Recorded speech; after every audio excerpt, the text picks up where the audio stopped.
Hello and welcome to ज़रा हट के। मुबशर जैदी और ज़रार खोड़ो का सलाम कबूल कीजिए। आज जुमा है, आपकी कॉल्स दी जाएंगी। नंबर्स आपकी स्क्रीन पर भी चल रहे हैं, मैं भी बता देता हूँ 021323392327 और 30 आप कॉल कीजिए और अपनी बात कहिए। सबसे पहले हमारे साथ एक स्टूडेंट हैं आकिफ़ अहमद हैदराबाद से। जी आकिफ़। हेलो। वालेकुम अस्सलाम। जी आकिफ़ फरमाइए। जी मैं जो हूँ आज आपके प्रोग्राम में उन स्टूडेंट्स की बात कर रहा हूँ ए लेवल्स के, जिनके पेपर्स कैंसिल नहीं हुए और उनका जो एकेडमिक करियर है वो शदीद खतरे के अंदर आ गया है। आपको जैसे कि पता है कि एफएससी के एग्जाम्स जो हैं वो जुलाई में शिफ्ट कर दिए गए हैं। उनका स्केड्यूल जो है वो 40% कम कर दिया गया है। Comparison to that A levels के स्टूडेंट्स का जो है वो ना सिलेबस कम किया गया है और ना ही एग्जाम्स आगे किए गए हैं। जैसे कि आपको पता है कि ऑनलाइन टीचर के अंदर पाकिस्तान के अंदर बड़ी मुश्किलात होती हैं, लैग्स होते हैं, कभी कभार क्लास भी कैंसिल हो जाती हैं, कभी लोड शेडिंग की वजह से बच्चे क्लासेस नहीं ले पाते, तो सिलेबस नहीं कंप्लीट हुआ। पहली बात।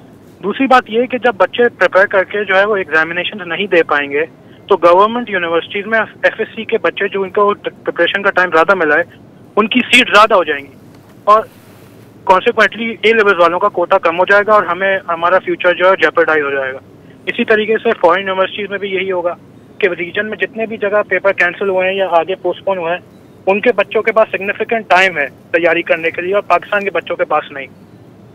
तो आई गेस के एक मुल्क जिसके अंदर तमाम मकतबा फ़िक्र के या जितने भी लोगों के राइट्स प्रोटेक्ट होते हैं, मैं समझता हूँ कि स्टूडेंट्स के भी सर्टेन राइट है, उनकी आवाज़ जो है पूरी मीडिया को और हुकूमत के ऐवानों तक पहुंचनी चाहिए। ठीक है, आपके तवज्जो से पहुंच गई, मगर देखिए मसला ये है सर कि देखें एफएससी के साथ कंपैरिजन बनती नहीं है क्योंकि वो लोकल एग्ज़ाम है, ए लेवल इंटरनेशनल एग्ज़ाम है। और क्योंकि टर्मिनल एग्ज़ाम में मैं आपको अनफॉर्चुनेटली मेरी आज बात हुई थी कुछ गवर्नमेंट ऑफिशियल से ऑन दिस पॉइंट रेलिवेंट लोगों से, और अभी के लिए तो यही लग रहा है कि ओ लेवल्स के कुछ एग्ज़ाम्स शायद डिफ़र हो जाएं, कुछ एग्ज़ाम्स, लेकिन अभी तक ए लेवल्स के 90% चांसेस है कि ऐसा कुछ नहीं होने वाला। तो आई थिंक कि hope for the best and prepare for the worst, और इसमें प्रिपेयर फॉर द वर्स्ट का मतलब यही है कि आपके एग्ज़ाम्स उसी वक्त होंगे। बेस्ट के जितनी आप इसमें कोशिश कर सकते हैं कर लें। I know it's a difficult job and I know कि ये वो जवाब नहीं होगा जो आप सुनना चाहते हैं, लेकिन अक्सर ज़िंदगी में हमें वही चीज़ें सुननी पड़ती हैं जो हम सुनना नहीं चाहते, लेकिन क्या करें, मजबूरी है। So we are hoping for good news for you, लेकिन चांसेस बहुत कम है टू बी ऑनेस्ट। ओके, हमारे अगले कॉलर हैं राहिल अशर साहब कराची से। जी राहिल। अस्सलाम वालेकुम। वालेकुम अस्सलाम। जी भाई। पहले तो मुबशिर अली साहब एक जरा दुआ करूंगा, ये जो हमारे दो लेजेंड थे कवल नसीर और एक हसीना मोइन साहिबा, उनका इंतकाल हो गया। अल्लाह दुआ करूंगा अल्लाह ताला उनके दर्जात बुलंद करे और उनकी कब्र के मामला को आसान फरमाए। हसीना मोइन वो थी कि जब उनके 70s और 80s में ड्रामे आते थे तो लिटरली कराची की रोडें खाली हो जाती थी, पूरे मुल्क बिल्कुल खाली हो जाती थी। मैं आपको बात बताऊं, एक शादी का इनविटेशन आया था, अनकही ड्रामा था इनकी, उसकी लास्ट एपिसोड थी, तो शादी के कार्ड पे लिखा हुआ था कि जी टीवी का स्पेशल इंतजाम है। मेरे नहीं सही बात बता रहा हूँ, वो था, वो लिखते थे फातिमा सुरैया बजिया के या ये जो थी हमारी हसीना मोइन। मेरा आज से मैंने कहा इसी पे बात करूँ स्पेसिफिकली कि ये 90s के बाद बिल्कुल गुमनाम हो गई थी हसीना मोइन, ना मीडिया पे आती थी ना कुछ था। एक जगह किसी जगह पे इत्तफाकन इनसे हुई मुलाकात, तो मैंने इनसे पूछा, मैंने कहा जी हम तो नहीं आए पर जो मीडिया के इतने चैनल्स ये आ गए ये भी हमें नहीं पूछते, कोई हमारा ख्याल एहसास नहीं करता। मेरा आपसे सवाल ये कि जो हमारे माशाल्लाह इतने अच्छे राइटर्स थे या भी कुछ हैं जिंदा, उनको हम एकदम निगलेक्ट क्यों कर देते हैं? क्योंकि वो एक तरह का पाकिस्तान के एसेट्स होते हैं, क्या उनको निगलेक्ट करना बिल्कुल ठीक है? बहुत शुक्रिया जी। अस्सलाम वालेकुम। निगलेक्ट करना तो जाहिर है ठीक नहीं है वो तो, लेकिन इनका जो कंट्रीब्यूशन रहा है वो जाहिर है कम नहीं हो जाएगा, चाहे आज। अच्छा, इंटरेस्टिंग बात पता है क्या है मेरे मुबशिर के, नबी रहील भाई बात कर रहे थे तन्हाइयाँ, अगर मैं तन्हाइयाँ की बात करूँ तो उसमें जो फीमेल कैरेक्टर्स हैं आप उनको लें और आजकल देखें किस तरह डिपिक्ट हो रहा है। आजकल मतलब हम टीवी का ड्रामा नहीं हो सकता जब तक कोई 10 थप्पड़ ना पड़े। हाँ, एक मजलूम औरत है, अच्छा जो काम कर रही है, अच्छा औरत ही औरत की दुश्मन है, जाहिर है, कोई और तो कुछ है ही नहीं इसमें। तन्हाइयाँ में जो कैरेक्टर्स थे दे वर अहेड ऑफ देयर टाइम्स। ये उस वक्त के रोल मॉडल्स थे। इवन अनकही था, अनकही सारों की देखें तो एक कहते हैं ना कि प्रोग्रेशन क्या रिग्रेशन हुई है इन चीज़ों में, और इस तरह के माहौल में हसीना मोइन और उनके दर्जे के जो लोग हैं उनकी क्या जगह बची है? फिर कोई जगह नहीं बची। और आजकल जैसे ज़रार ने कहा कि बस सेंसेशनलिज्म है कि किसी तरीके से औरत को मजलूम दिखा दें और हर जो हीरो दिखा दो, बुरा दिखा दो, कमजोर दिखा दो, बस यार यही है, बस यही चलता है। और ये क्योंकि इतनी ज़्यादा आ गई है और चैनल्स इतने ज़्यादा खुल गए हैं, वो चीज़ आपको हर जगह नज़र आती है, तो तनज़्ज़ुली जो है वो तो माशरे में हो ही रही है। जहाँ तक राइटर्स का है तो उनके ऊपर भी वो भी ज़ाहिर है इसी माशरे का हिस्सा है। अच्छा, इंटरेस्टिंग बात इसमें ये है ना कि अगेन ये भी भेड़ चाल है एंड लैक ऑफ इमेजिनेशन। अगर एक ड्रामे में किसी को 3 थप्पड़ लगे और वो कहें कि यार ये ड्रामा तो बड़ा बिका है, हम 20 थप्पड़ मारेंगे, उनका ख्याल है कि ये चीज़ बिक रही है तो इसको मैक्सिमाइज करो। भेड़ चाल, lack of imagination, lack of creativity, क्या कहे बंदा। इम्तियाज़ हुसैन साहब हैं कराची से। जी सर। अस्सलाम वालेकुम सर। वालेकुम अस्सलाम। जी भाई।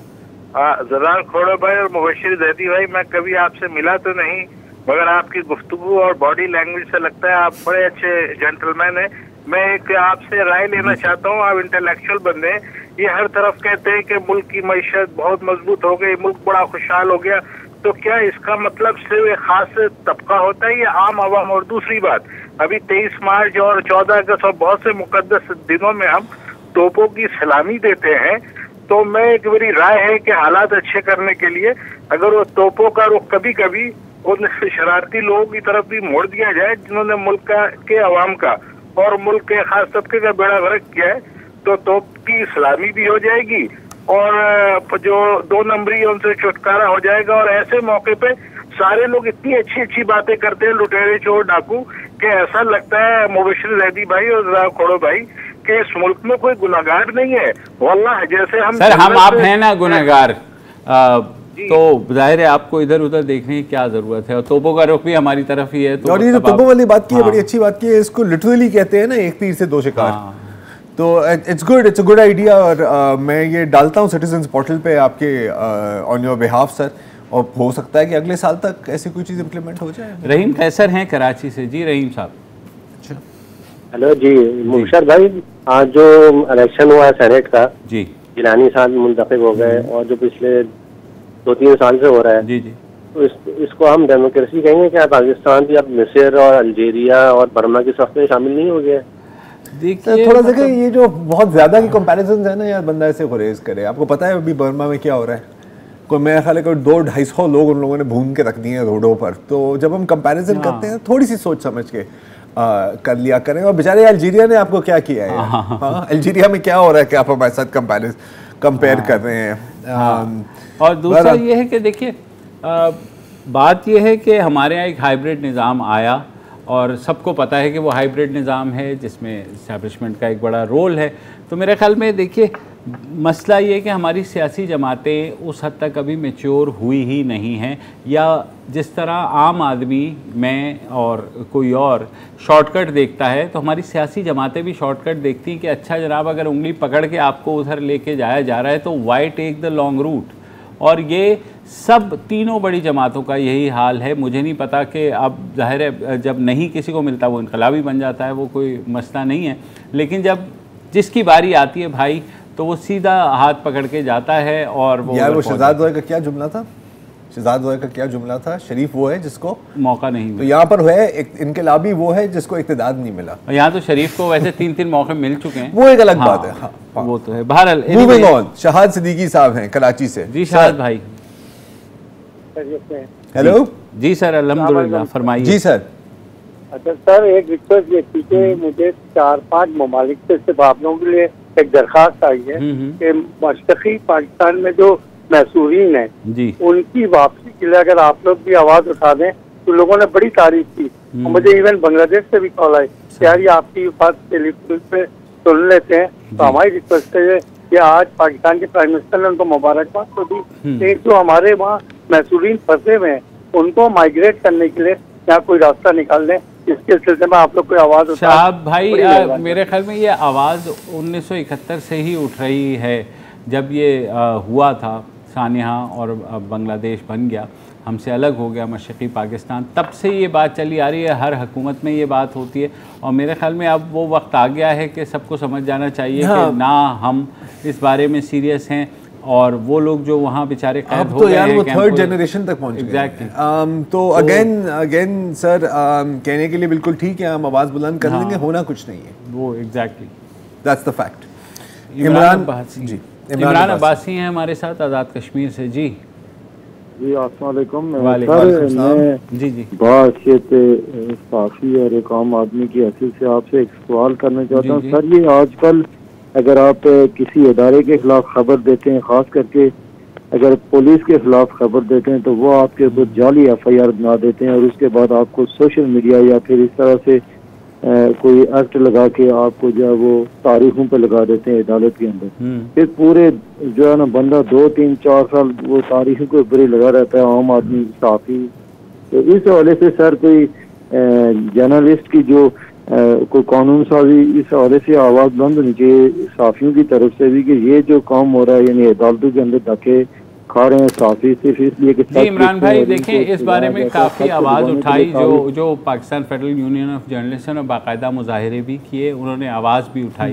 लेकिन जाहिर है जब इस तरह के जबर होता है तो सहाफ़ियों के ऊपर भी बात आती है। और थोड़ा सा अगेन मुझे पता है कि मैं ख़ुद सोशल मीडिया पर एक्टिव हूँ, मगर सहाफ़ी को बहरहाल जो सहाफ़त है उसको और एक्टिविज़म को ज़रा सा परे रखना चाहिए। ख़बर को ख़बर की हद तक ठीक है, आपकी राय हो सकती है, मेरी भी राय हो सकती है, मैं देता भी हूँ, मैं ख़ुद गुनहगार हूँ इस चीज़ का। लेकिन मेरे ख़्याल में एक्टिविज़म और सहाफ़त जो है, फिर सबसे बड़ा मसला ये हुआ है कि सहाफ़ी बट गए हैं जमातों के अंदर, जमातों के एक सर्टन पॉइंट ऑफ व्यू को लेकर के चलते हैं और उसके ऊपर मसला होता है। मगर जब किसी जुल्म पर आवाज़ उठाएं तो बिल्कुल आप आवाज़ उठाएं, लेकिन एक ज़रूर ख्याल रख लें, फ़ैशन भी है ज़ाहिर है कि भाई सीधा ही आपने फ़ौज पे इल्ज़ाम लगा दिया या किसी और पे इल्ज़ाम लगा दिया, थोड़ी सी तहकीक कर लें।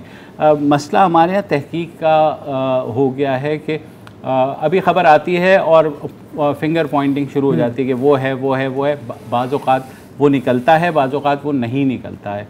तो मेरे ख़्याल में ये चीज़ अब हुकूमतें, रियासतें, मैं ज़ाहिर उनको डिफेंड नहीं कर रहा हूँ, लेकिन वो भी इस चीज़ को देखती हैं कि हर उंगली हमारी तरफ ही उठती है। तो वो चीज़ें जो हैं मेरे ख़्याल में देखने की हैं। अगेन सोशल मीडिया पर आप जो कुछ लिख रहे हैं लिखिए, लेकिन ज़रा सा ध्यान से।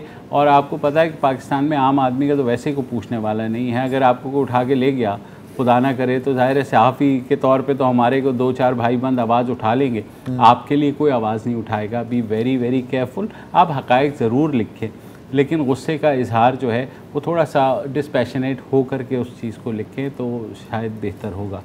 एक वक्फा ले लेते।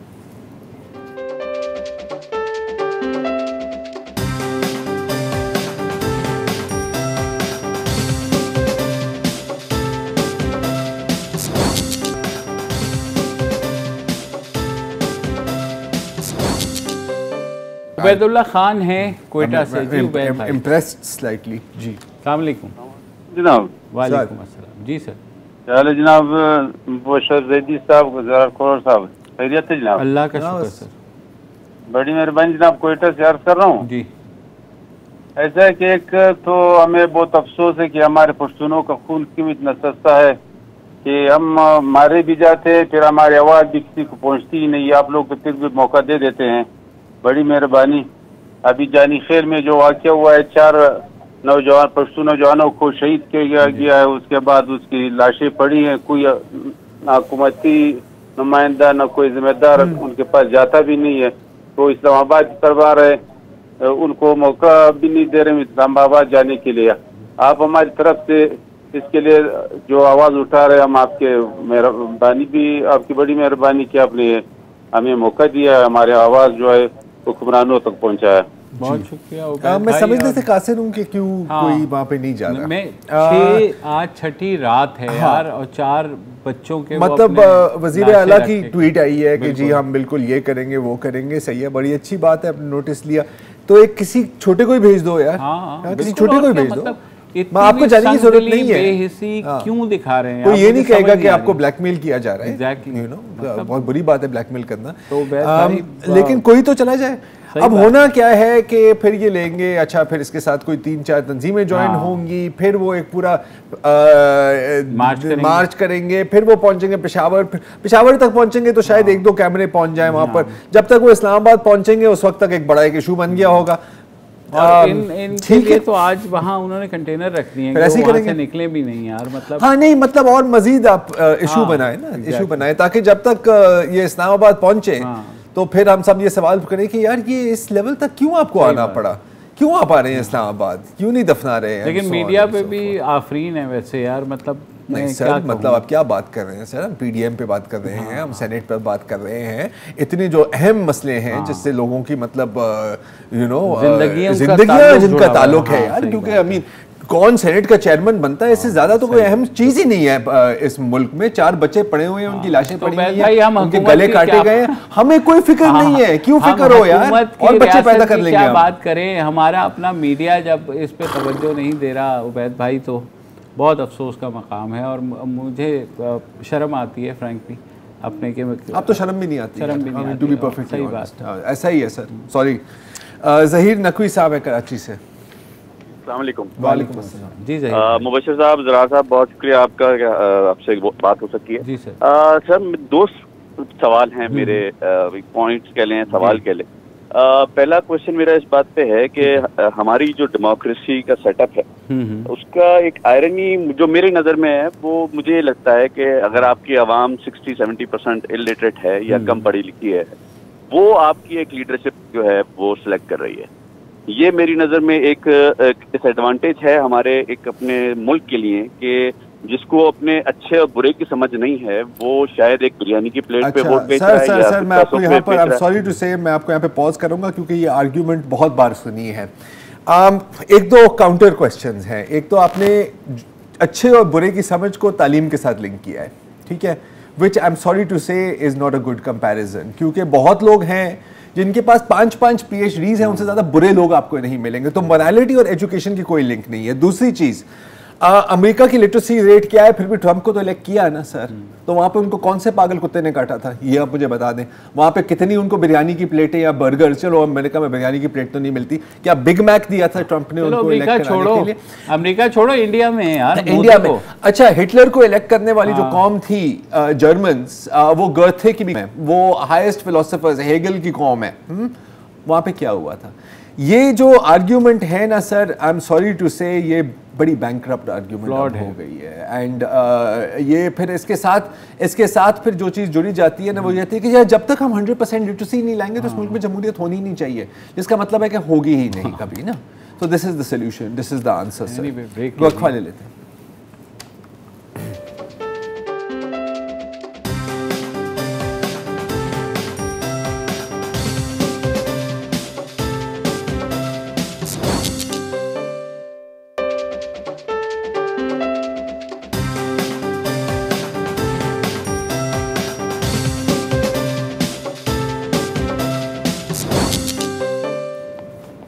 Welcome back. हम अगले कॉलर हैं फैसल सईद साहब ऑरलैंडो फ्लोरिडा से। अस्सलाम वालेकुम सईद साहब। हेलो, खैरियत से आप लोग? जी बिल्कुल, शुक्र सर, फरमाइए। चले जी, अल्लाह ताला आप लोगों की हिफाजत करे। आपकी भी। प्रोग्राम देख के बड़ी खुशी होती है और जरा हट के ही है। Thank you. तो दूसरी बात ये करनी थी कि जिस तरह कम्युनिस्ट कंट्रीज में ये होता है कि वहाँ पर जो मुल्क के जो सरबराह होता है वो काइंड ऑफ एक खुदा ही तस्वुर किया जाता है और बाकी उससे नीचे जो लोग होते हैं वो उसको फॉलो करते हैं। तो मैं ये देखता हूँ कि 2021 आ गया, 70 साल से ज्यादा इस मुल्क को आज़ाद हुए हो गए और कुछ सिस्टम उसी टाइप का ही है। वो हमारे खुदा जो हैं वो अपना नाम बताना पसंद नहीं करते, बल्कि वो ये कहते हैं कि हम सियासत से हमारा कोई ताल्लुक भी नहीं। तो मकसद ये है कि ये हम लोग मतलब प्रोग्राम देखते हैं, टीवी देखते हैं, न्यूज़ देखते हैं, लेकिन वही चीज़ें देखते हैं जो थ्रू आउट 70 साल से या बिल्कुल देखिए फैसल भाई वो वैसे ही चल रही है। आपने हमारे पीछे अगर कुछ लिखा हुआ देखा है तो वो यही है, हम भी जब बच्चे थे और आज बस बूढ़े हो बुढ़ापे के दोराहे पे खड़े हैं या बूढ़े हो गए हैं, हम यही ये अच्छा बूढ़ा हूँगा मैं, ये नहीं है, ये अभी नौजवान मैं तो रंगता हूँ बाल सफेद वैसे काले हैं। हम नाजुक मोड़, ठीक है, उससे कभी ये मुल्क नाजुक मोड़ पर खड़ा है। ये आपने हर लीडर के मुंह से सुना होगा, हर आमिर ये कहता है, हर सियासी जमात का लीडर ये कहता है नाजुक मोड़ पर हैं, आनी हाथों से निपटा जाएगा, बैरूनी साजिश है। जाहिर है हम लोग तो खुद बहुत खुद कफील है माशाल्लाह, लेकिन फिर भी बैरूनी साजिश है। तो इम्पोर्टेड माल का मजा अलग होता है यार। हाँ, लेकिन इम्पोर्टेड माल का मतलब मसाला पाकिस्तानी साजिश का मजा नहीं आता यार। वो मतलब घर की मुर्गी दाल बराबर। गद्दार के साथ जब तक फंडिंग ना हो तो फिर वो फॉरेन की साजिश चाहिए, जैसे फॉरेन की फंडिंग चाहिए ना, वैसे ही फॉरेन की साजिश नहीं बदलने वाला बदलेगा तभी जब लोग उठेंगे, बोलेंगे, और बोल भी रहे हैं सोशल मीडिया के ऊपर। लेकिन अगर देखें अगेन जो चेंज है ना वो बहुत ही ग्रेजुअल और स्लो होती है और नजर नहीं आती कभी कभी, और कभी कभी होती नहीं है। जंग है जो सबको लड़नी है, आप शायद वहां बैठकर लड़ रहे हैं, हम यहाँ बैठकर और दूसरी बात मैं वो बताऊं फैसल साहब, मेरी नज़र में ना इंसान की जो फितरत है ना वो पिछले 10,000 सालों में नहीं तब्दील हुई है सच। आई मीन हमारी जो मेंटालिटी है ना, आई मीन पहले भी हम लोगों को खुदा बना रहे होते थे, अभी भी हम लोगों को खुदा बना रहे हैं। एक ज़माना था कि हम घोड़ों पर सवार होते थे, अब हम गाड़ियों पर सवार हैं, हम नेज़ों से लड़ते थे, अब हम रॉकेट से लड़ते हैं। चीज़ हम एक ही हैं। तो अगर 1000 साल का बाद भी दुनिया रही, ऐसी ही बातें हो रही होंगी, सिर्फ वो हम शायद स्पेस से कर रहे हो, लेकिन चीज़ एक ही होगी, कोई ज़्यादा फर्क नहीं आने वाला।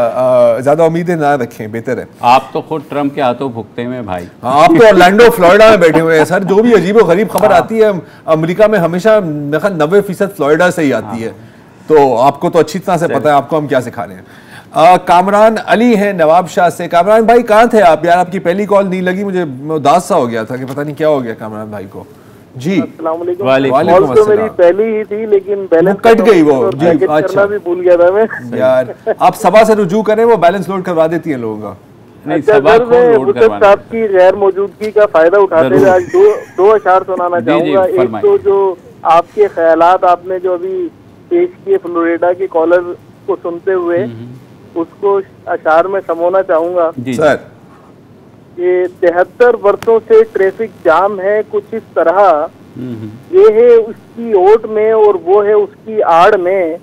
इस ट्रैफिक जाम में हर शख्स है इस ताड़ में, मैं निकल जाऊं बकाया लोग जाएं भाड़ में। वाह क्या बात, क्या बात है। और एक और कथा पेश करना चाहूंगा अगर आप इजाजत दें। बिल्कुल, वसत नहीं है, जितने करना कर लो।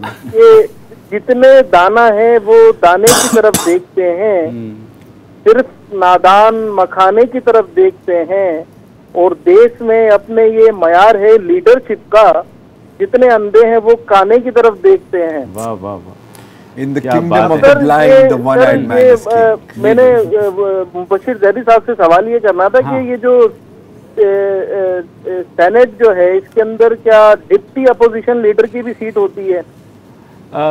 देखिए, करने को कर सकते हैं भाई, ये इस मुल्क में डिप्टी वज़ीर आज़म भी बन जाते हैं, डिप्टी अपोजिशन लीडर भी हो जाता है, तो कोई ऐसा वैसे नहीं होती। वैसे अपोजिशन लीडर की सीट होती है और फिर पार्लिमानी लीडर होते हैं तमाम जमातों के। एक लीडर ऑफ द हाउस होता है जो कि ज़ाहिर है हुक्मरान जमात का होता है। तो लेकिन डिप्टी लीडर अगर टॉफ़ी किसी को पकड़ानी है तो पकड़ा सकते हैं आप, क्या उसमें क्या जाता है। बहरहाल थैंक यू, आपके शेर बड़े मज़े के थे। अनवर खान हैं कराची से। जी अनवर साहब। हेलो। वालेकुम अस्सलाम। जी भाई। सर मैं बहुत देर से ट्राई कर रहा था, 20 मिनट से मैं वेटिंग पे था। I'm so sorry about this। फरमाइए फरमाइए। अच्छा सर, मैंने ये कोई सियासी बात नहीं करनी, मैंने खाली इतना ये कहना है कि तो मैं मरीन लाइफ से बहुत ज़्यादा इंस्पायर हूँ। जी बताएं। बात ये है कि हमारे जो कराची के जो कोस्टल एरिया हैं, जैसे कि रेडी कोट हो गया, प्राइम हैदरी हो गया, और दूसरे यहाँ पर जो है एक बहुत बड़ा इशू ये है सर कि यहाँ पर जो चावल के बराबर दाने के जो झींगा होता है उस तक को लोग इस्तेमाल कर लेते हैं। अच्छा, वो कोई एक खास कम्युनिटी हमारी, तो मैं नाम लेना नहीं चाहूँगा, आप बहुत अच्छी तरह समझते हैं, वो उसको खाती है और एक अंदाजे के मुताबिक 1 इंच से भी कम की मछली वो लोग खा जाते हैं। तब मुझे बताइए, जब ये मछली बड़ी नहीं होगी समंदर के अंदर तो वो अफजाइश कैसे करेगी? जब वो अफजाइश नहीं करेगी तो मछली पैदा नहीं होगी। उसका फिर ये इम्पैक्ट होता है कि मछली ऑलरेडी बहुत महंगी हो जाती है। आपने भी सीजन में देखा होगा कि 500, 600, 800, 1000, 1200 रुपए पर के। तो मेरी आपसे रिक्वेस्ट है कि आप ये साहिब इक़्तिदार लोगों से एडवाइस करें कि सबसे पहले एक जाली होती है बुल्ला गुज्जा जाली, उस पर पाबंदी लगाई जाए, उसको बंद किया जाए और उसकी फरोख्त रोकी जाए। दूसरा ये कि जो किश्तियां या छोटे घोड़े या लांचें जो डीप सी में जाते हैं उनके ऊपर चेक एंड बैलेंस किया जाए या उनके ऊपर छापे मारे जाएं, उनको रोका जाए। तीसरा ये कि जो जिन मार्केटों में ये सेल होता है, जैसे कि बहुत सारी मार्केटें कराची में बहुत छोटी छोटी मछलियां, बहुत जो हम खा भी नहीं सकते हैं, मतलब जो सेंटीमीटर मिलीमीटर के हिसाब से, तो वो तक फरोख्त की जाती है, तो उसकी पाबंदी लगाई जाए। ये बहुत बड़ा इशू है। आपकी बात नोट डाउन कर ली, बल्कि हम इसको देख भी कि क्या इसमें हो रहा है। फिलहाल एक ब्रेक लेते हैं।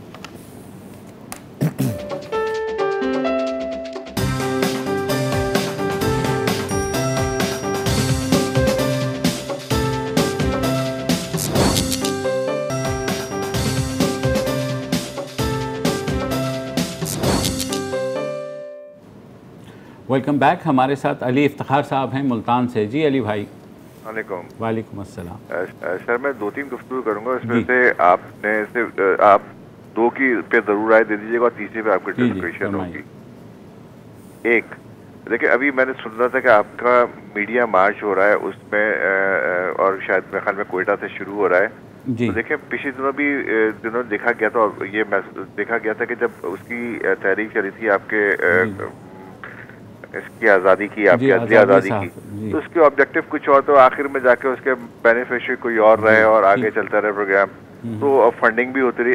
अब आप लोग मतलब इसके पीछे क्या? अच्छा देखिए, सबसे पहली बात है कि तो हम आपसे ही सुन रहे हैं, मीडिया मार्च हो रही है मुझे नहीं पता, और वो भी कोयटा से। हमें तो किसी ने बताया ही नहीं है। आपने कहाँ से सुना है?